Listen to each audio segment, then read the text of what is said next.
করেছিলেন, যেভাবে স্বৈরাচার গণতন্ত্রকে হত্যা করেছে, দেশের আইনের শাসনকে বিনষ্ট করেছে, দেশের অর্থ সম্পদ লুণ্ঠন করে বিদেশে পাচার করে দেশকে ধ্বংসের দ্বার প্রান্তে নিয়েছে। এই অবস্থায় দেশকে মুক্ত করতে হলে, দেশকে আবার উন্নয়নের পথে নিতে হলে রাষ্ট্রীয় কাঠামো সংস্কার করা প্রয়োজন। তাই তিনি এই উপলব্ধি থেকে বিভিন্ন সময় বিভিন্ন কর্মসূচি দিয়েছেন। 27 দফা কর্মসূচি, 31 দফা রাষ্ট্র মেরামতের কর্মসূচি দিয়েছেন। আমরা রাজপথে সেই দিন জনগণের পাশে গিয়ে তার দেওয়া কর্মসূচি আমরা মানুষের কাছে প্রচার করেছি এবং মানুষকে উদ্বুদ্ধ করার জন্য আমরা চেষ্টা করেছি। দীর্ঘ আন্দোলন সংগ্রামের পর ছাত্র জনতার ঐতিহাসিক আন্দোলন সংগ্রামের মধ্য দিয়ে জুলাই আগস্টের যে আন্দোলন হয়, 5 আগস্ট স্বৈরাচারী শেখ হাসিনার পতন ঘটে। এই পতন কেমন ছিল? বিশ্বের ইতিহাসে নতুন এক অধ্যায় রচনা করেছে।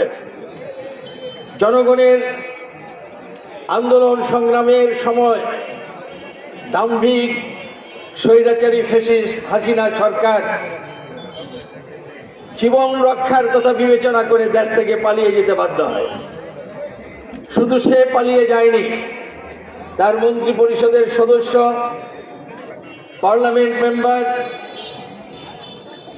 আমলা, পুলিশ থেকে আরম্ভ করে গ্রামে গঞ্জে তার দলের যারা সন্ত্রাসী ছিল তারাও পালিয়ে গেছে অথবা তারা লুকিয়ে আছে। এতদিন পর্যন্ত আমরা তাদের বিরুদ্ধে কথা বলেছি, তাদেরকে আমরা ফ্যাসিস্ট বলেছি, তাদেরকে আমরা স্বৈরাচার বলেছি। গতকালের পর থেকে ফ্যাসিস্ট আর স্বৈরাচার বলার আর কোনো অবকাশ নাই। এখন তো আমাদেরকে বলতে হবে সরাসরি, শেখ হাসিনা এবং তার যারা লেফটেন্যান্ট ছিল তারা চোর, ডাকাত এবং খুনি। আজকে তাদেরকে বলতে হবে চোর, ডাকাত এবং খুনি। কেননা বিশ্বে একটি সংস্থা আপনারা জানেন, জাতিসংঘ, এই জাতিসংঘের মানবাধিকার কমিশন তদন্ত করে দেখেছে শেখ হাসিনা এবং তার সরকার এদেশে গণহত্যা করেছে, শিশু পর্যন্ত, নারী পর্যন্ত হত্যা করেছে, দেশের অর্থ সম্পদ লুণ্ঠন করে বিদেশে পাচার করে নিয়েছে, অনেক অন্যায় অত্যাচার করেছে। তাদের বিরুদ্ধে শাস্তিমূলক ব্যবস্থা গ্রহণ করার জন্য তারা রিকমেন্ডেশন করেছে। এটি স্পষ্ট হয়ে গেছে শেখ হাসিনা একজন খুনি, শেখ হাসিনা একজন চোর, শেখ হাসিনা একজন ডাকাত এবং তার সঙ্গী সাথীরাও চোর, ডাকাত এবং খুনি। আজকে তাই আমাদেরকে বলতেই হবে, খুনিকে খুনি, চোরকে চোর আর ডাকাতকে ডাকাত। এই চোর ডাকাতরা দেশ থেকে পালিয়ে গেছে। কোথায় আছে আপনারা অনেকেই জানেন, আমরা অনেকেই জানি।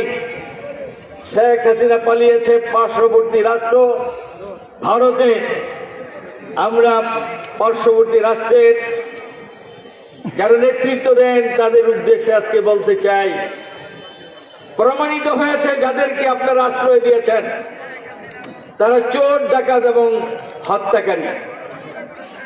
পৃথিবীর অন্যতম শ্রেষ্ঠ এক গণতান্ত্রিক রাষ্ট্র ভারত, গণতন্ত্রের জন্য গৌরব উজ্জ্বল দৃষ্টান্তের কথা আপনারা বলেন।